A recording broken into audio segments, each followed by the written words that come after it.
علیکم ورحمت الله وبرکاته. دی زما زوی دی. خدای چې و په مثانه کې ډبره وه 15 میلۍ. نو باره ما ته وایي ما په وکړله ښه نه سوه. بیخي ډېر په پوردار مې کړله هم نه سو جوړ.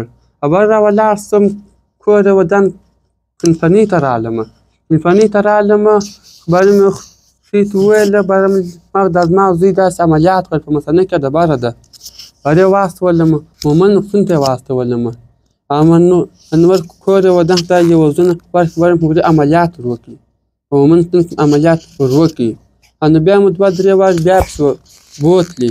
نو اوس ماشاءالله چې اوس ښه دی. اوس ډېره پیدا ورسره کړې ده. د دوا سره ډېره پیدا اوس ډېر خدای دې وزرونه ورکړي 1000 افغانۍ کومک سره وکړي. سره ډېر همکاري ورسره وکړله.